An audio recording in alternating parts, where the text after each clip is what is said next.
como ministrar. Seja bem-vindo. Você fique à vontade nas perguntas. Hoje eu vou ensinar para você a como ministrar os enfermos. Você vai entrando aí, vamos entrando. Hoje você vai aprender comigo a como ministrar um enfermo na sua igreja. Talvez às vezes você sente no coração vontade de ministrar enfermos, só que você não sabe como ministrar, ou você já tentou e também não conseguiu. Então hoje eu quero te dar o passo a passo de como ministrar os enfermos, para que você possa ministrar os enfermos na sua igreja, na rua, onde você estiver. Nós temos aí a live de duração de 1 hora. Então entra com a gente, fica com a gente aí, e que você possa curtir essa live em nome de Jesus. Aleluia.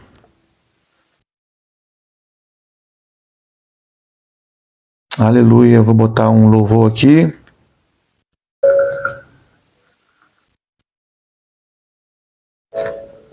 Amém? Então vem comigo. Como ministrar os enfermos? Bom, como você vai ministrar os enfermos? Existem 2 formas que você ministra os enfermos na sua igreja. A primeira forma é a imposição de mão.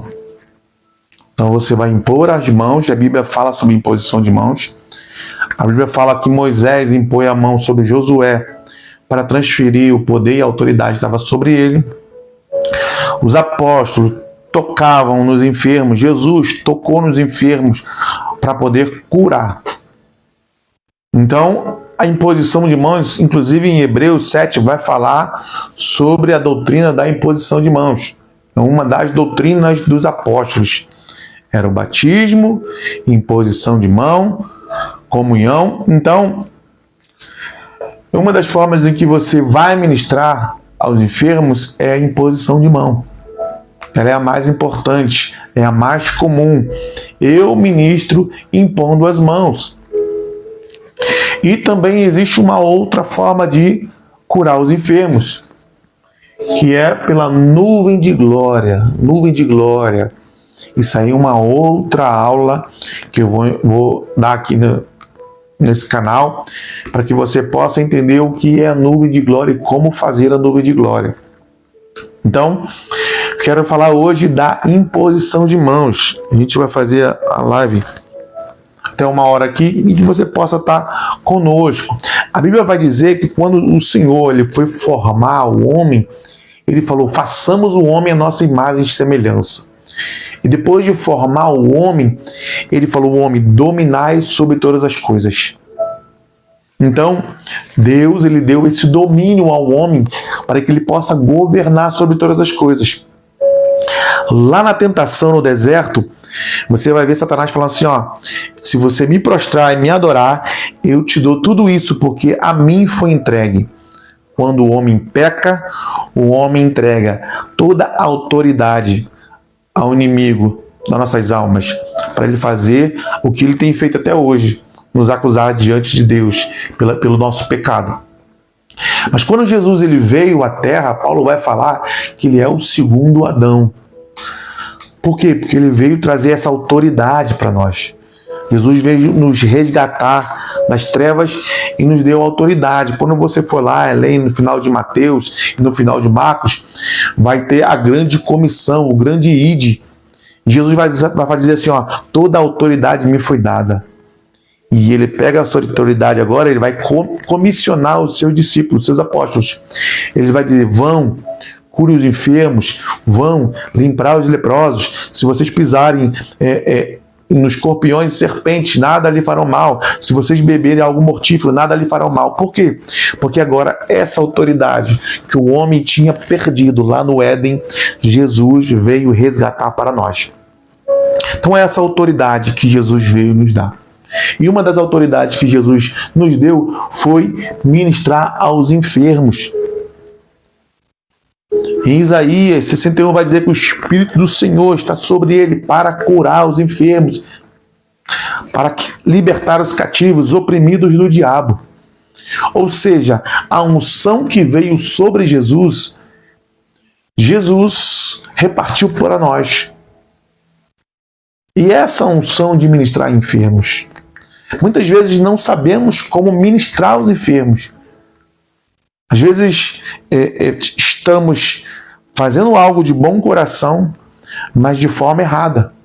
Estamos fazendo algo comissionado por Jesus, mas de forma errada. Um erro mais comum é quando você vai orar para o enfermo, é você pedir: Deus, cura. Deus, cura. Você não vai ver isso na Bíblia. Você não vai ver Jesus orando aí, assim. O que você vai ver Jesus fazendo? Seja curado. Abra. Levanta-te e anda. A tua fé te curou. Você nunca vai ver Deus pedindo ao Pai para curar. Muitas vezes na igreja, estamos na igreja, e eu vejo isso. Alguém é chamado para orar por cura, e ela começa a pedir: Deus cura, Deus cura. Deus pode curar. Uma das formas de Deus curar algo é pela sua soberania. Então Deus pode curar? Deus pode curar. É inegável que Deus pode curar. Mas não foi assim que Ele nos ensinou. Não é assim que a Bíblia descreve. A Bíblia vai dizer que a mesma unção que estava sobre Jesus, o mesmo Espírito Santo que guiava Jesus, nos guia. Então nós temos que olhar para a Bíblia, nós temos que olhar para Jesus pelo modelo. Então quando você vê um enfermo hoje na sua igreja e você quiser orar por ele, você vai entender que a autoridade está sobre você. A autoridade Deus já te deu para orar pelo enfermo. Mas o mais comum é pedir a Deus. Esses são os erros mais comuns que eu vejo nas igrejas. Outro erro comum que eu também vejo na igreja é mais de uma pessoa orando. Nós estamos falando de autoridade. E a autoridade não pode ser quebrada. Um exemplo: se você tem um filho em casa e você diz para o teu filho: faça isso. Você, homem, diz para o teu filho: faça isso. E a tua mulher diz para o teu filho: faça aquilo. Ou seja, há uma quebra de autoridade. Então, quando você ora pelo espírito maligno, você ora pelo enfermo, e a quebra de autoridade, não emana o poder e a autoridade que deve existir sobre aquela doença, sobre aquele enfermo, sobre aquele demônio. E é muito comum, eu vejo isso nas igrejas. As pessoas, orando pela cura, o outro orando pelo milagre.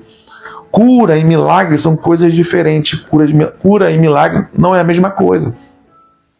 Cura é um processo. Milagre é instantâneo. Eu não vou mostrar aqui, mas existem várias palavras em gregos para cura. Toda vez que a gente olha o texto, a gente está narrando o texto lá, se você não tiver o entendimento que está por trás do texto, você não consegue entender aquilo que Jesus está fazendo. Em alguns textos, por exemplo, falam sobre cura, é iomaio. Outros textos é terapeuon. Então Jesus ele ministrava de várias formas. Então você tem que ler um texto específico, entender aquilo que Jesus está fazendo naquele momento, para você entender como ministra o enfermo. Então, eu vou te explicar como eu ministro o enfermo. E essa é a forma mais comum que eu aprendi, que eu desenvolvi, que eu experimentei e vi as coisas acontecendo na minha vida. Então, a primeira coisa que eu faço é entrevista. Jesus, quando ele desce do monte, após a transfiguração, e ele encontra os seus discípulos tentando expulsar um demônio, ele pergunta para o Pai: há quanto tempo está acontecendo? Ali é uma libertação, uma cura por libertação. Mas Jesus pergunta ao Pai: há quanto tempo isso acontece? O que Jesus está perguntando? Jesus está fazendo entrevista. Jesus está entrevistando o Pai. E aí o Pai vai dizer: desde quando criança. E aí o pai começa a contar a Jesus ao longo da vida o que aconteceu com aquele menino. Então é isso que eu quero te ensinar hoje, é isso que eu quero que você entenda hoje. Nem tudo é só chegar e botar a mão. Às vezes você precisa entender o que está por trás disso. Então eu já tive várias situações que eu perguntava, há quanto tempo tem isso? Aí a pessoa falava, tem 4 anos. Aí eu perguntava assim, o que aconteceu nesses 4 anos que te magoou muito? E aí, automaticamente, a pessoa lembrava daquilo que ela passou, começava a chorar e a cura começava. Outras pessoas falavam assim, não, eu bati, eu me machuquei. Porque existem também 3 formas de você ministrar cura.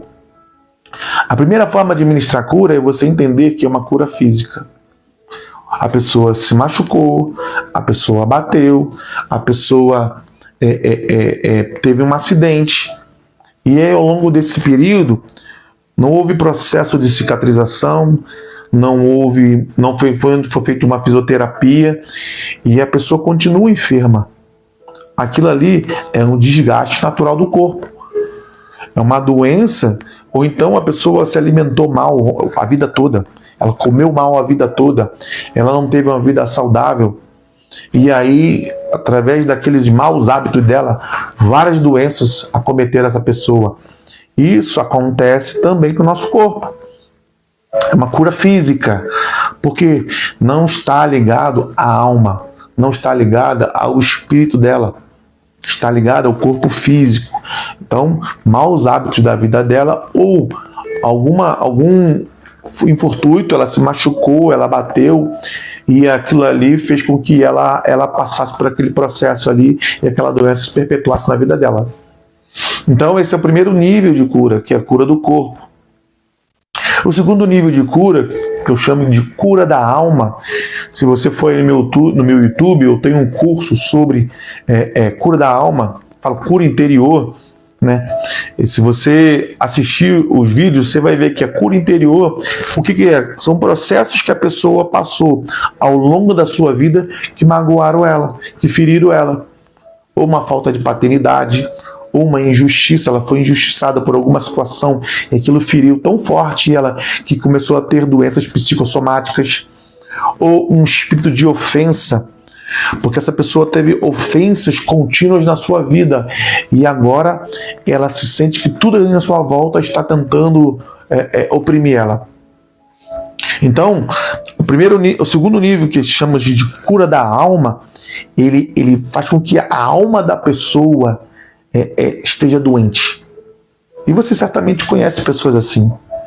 Pessoas que foram feridas, pessoas que têm problema com o pai, com a mãe, que são autoridade na sua vida. Você passou por esse processo, chegou até aqui, está assistindo isso. Você entende como isso funciona, mas você não consegue sanar isso. Por quê? Isso é uma cura da alma. Isso é uma alma que precisa ser curada, precisa liberar um perdão, ou precisa entregar essa injustiça que foi feita na vida dela, a cruz de Jesus. Porque é isso que temos que fazer. O Pai Nosso, ele fala sobre isso, né? Se você não perdoar os seus pecados, o Pai que está no céu também não vos perdoará os seus pecados. Então, se você não libera perdão, se você não entende que você precisa entregar a sua ofensa, entregar a sua injustiça, ou então o seu pai, sua mãe que te magoou, na cruz de Jesus, você vai passar muitas dores durante essa vida. E certamente você conhece alguém assim, que já passou por isso, que já sofreu por isso.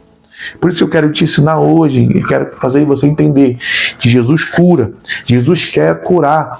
Talvez você já procurou a cura em muitos lugares, talvez você não sabe, talvez você entrou nessa live aqui entendendo que você precisa de algo, mas você ainda não achou. Eu fico aqui para te dizer, fica comigo até o final, que a cura vai ser liberada sobre a sua vida. Fica comigo até o final, porque eu sei que o meu Senhor, naquilo que eu tenho visto, Ele vai tocar a sua vida e vai transformar a sua vida. Amém? Deixa eu só ver aqui quantas pessoas tem nos assistindo. Então, vamos lá. Pode mandar a sua pergunta aí, se você quiser. Fique à vontade. Pode mandar a sua pergunta. Então, vamos lá. Ó. Como ministrar os enfermos? Talvez isso queime no seu coração. Você quer ministrar os enfermos, você quer ver Jesus curando através da sua vida. E eu vou te ensinar hoje como eu faço para ministrar os enfermos, para que você possa entender que Jesus cura. Jesus cura. Quando você puder assistir meu testemunho aí, você vai ver o que eu passei. Então a primeira coisa que eu faço é entrevista. Jesus ele perguntou: pai, há quanto tempo isso acontece com essa criança? E o pai falou assim: desde novo. Ou seja, Jesus ali está fazendo um diagnóstico. O que está acontecendo? Essa criança ela passou por esses processos, passou por essas lutas e até hoje tem esse demônio na vida dela. Jesus está fazendo uma entrevista. Jesus ele sempre pergunta: o que queres que eu te faça? O cego Bartimeu. Você acha que Jesus não estava vendo que aquele homem era cego? Que aquele homem estava sendo guiado? Mas Jesus fala para ele: o que queres que eu te faça?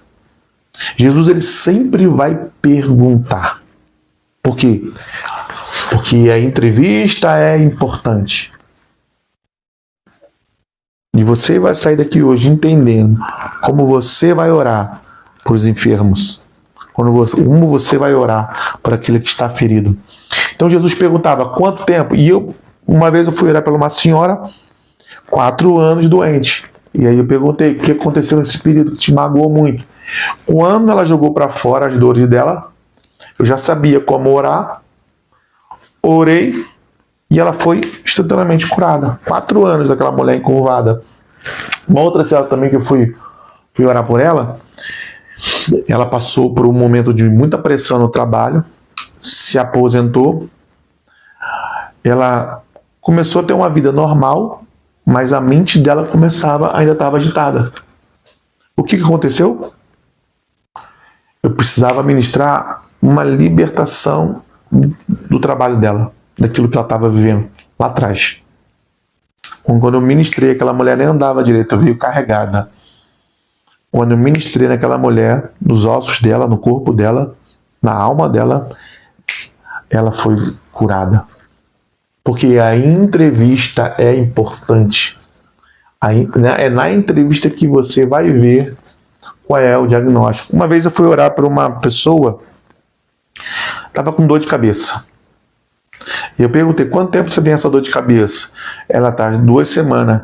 E eu perguntei: aonde está a dor de cabeça? Ela falou: aqui. Quando existe a dor de cabeça é aqui, é sinusite, é renite. Então, como eu orei? Eu orei para que a inflamação na cabeça dela cessasse. E aí, quando eu coloco a mão, eu oro pela inflamação e dou uma ordem à inflamação, para a inflamação cessar, aquela mulher é curada. Uma outra vez eu orei por um irmão, ele estava com dor na barriga. Ele estava com... A barriga dele estava inchada. A barriga dele estava muito inchada e ele falava que estava borbulhando a barriga dele. E aí eu falei assim: feche seus olhos, eu vou orar para você. E eu toco na barriga dele. Quando eu toco na barriga dele, eu dou uma ordem, porque normalmente toda dor de barriga é uma bactéria. E aí eu dou uma ordem à bactéria: bactéria, eu cancelo as suas forças em nome de Jesus. E aí a barriga dele desincha. E automaticamente ele é curado. Então, Deus ele já te deu a autoridade. Então você não tem que ficar orando pedindo a Deus cura. Deus cura. Não. Você vai ir direto na enfermidade. E você vai dizer: enfermidade. Enfermidade, agora em nome de Jesus, eu dou uma ordem. Seja cancelada as suas forças sobre a vida dele. Câncer, eu dou uma ordem. Seca em nome de Jesus. A outra coisa que acontece também é que quando às vezes as pessoas vão orar, elas oram até de forma correta, mas muitas das vezes ela não dá a ordem. Às vezes é necessário que você dê a ordem à enfermidade. Você dê a ordem à enfermidade para que a enfermidade cesse. Então, aqui a gente está falando da seleção de oração. Porque agora você vai selecionar qual é a oração que você vai orar pela pessoa. Porque a seleção da oração é importante para que você entenda isso. Uma das coisas também que eu faço quando eu vou orar é pedir o Espírito Santo que me direcione qual é a enfermidade da pessoa. Às vezes as pessoas têm enfermidade, como por exemplo, um problema na coluna. Um problema na coluna pode ser diversas situações. Então, pode ser uma hérnia de disco, pode ser uma coluna torta. Então, quer dizer, várias situações e você não sabe e às vezes a pessoa não é diagnosticada. Então, o que normalmente eu peço? Eu peço o Espírito Santo para me direcionar qual é a doença. E aí eu peço ele para tocar na doença. E automaticamente, quando eu peço ele para tocar na doença, eu dou uma ordem à doença. Quando eu dou a ordem à doença, a doença cessa. Então hoje, quando você sai daqui dessa live e você vê pessoas na rua e você sentir no coração vontade de orar por elas, porque a Bíblia vai dizer que Deus opera no querer e no efetuar. Então entenda uma coisa, se você sente desejo no coração de orar pelos enfermos, é porque Deus quer te usar para isso. Eu lembro que na minha igreja, quando eu estava lá, entrava pessoas de cadeira de roda e eu ficava assim, Deus, por que essas pessoas não são curadas? Se a tua palavra diz que a gente colocaria a mão nos enfermos e eles seriam curados, se a tua palavra diz que o Senhor nos deu autoridade para curar toda enfermidade, por que não é curado? Por que as pessoas não são curadas? Porque não sabem orar. Esse é o primeiro ponto. Porque não sabem orar. Porque olham para a Bíblia, leem a Bíblia e não conseguem entender, não conseguem ver naquelas palavras o modelo em que Jesus fez. Jesus não pedia ao Pai para poder curar. Jesus, inclusive, agradecia. Quando ele foi ressuscitar Lázaro, ele agradece o Pai. Pai, obrigado porque o Senhor sempre me ouve. Então o que Jesus está fazendo? Agradecendo. Jesus não está nem pedindo ao Pai para ressuscitar. Jesus está agradecendo porque ele sabia que o Pai ouvia ele. E o Pai também te ouve. O Pai também me ouve. Você é filho de Deus, eu sou filho de Deus. Então, falei da entrevista, você vai perguntar, quanto tempo tem essa doença? O que aconteceu que te levou a essa situação? Uma vez eu fui orar para um senhor e ele tinha um cinto, que ele apertava o cinto tão forte, porque a coluna dele doía. E aí eu fui orar por ele, eu toquei ele, fiz a minha imposição de mão, toquei nele. Quando eu toquei nele, eu ouvi no meu coração assim, nervo ciático. E aí eu perguntei para ele, o que você tem? Aí ele falou assim, eu tenho um problema no nervo ciático. Aí eu, opa, cirúrgico, o que eu fiz? Dei uma ordem à restauração do nervo ciático dele. Eu dei uma ordem, nervo ciático, em nome de Jesus, seja restaurado. Toda inflamação, nervo ciático, seja cancelada no nome de Jesus. E aí ele tira o cinto. Aí ele foi, tirou o cinto. Aí eu falei assim, balança. Ele balançou assim. Tá sentindo alguma coisa? Não. Aí eu falei assim, abaixa. Aí ele ficou com medo. Eu falei, pode abaixar, cara. Aqui foi pregado sobre cura. A nossa Bíblia diz que Jesus nos enviou para curar os enfermos. Então pode agachar que você está curado. Aí ele foi devagarinho, abaixou devagarinho, depois levantou. Quando ele levantou,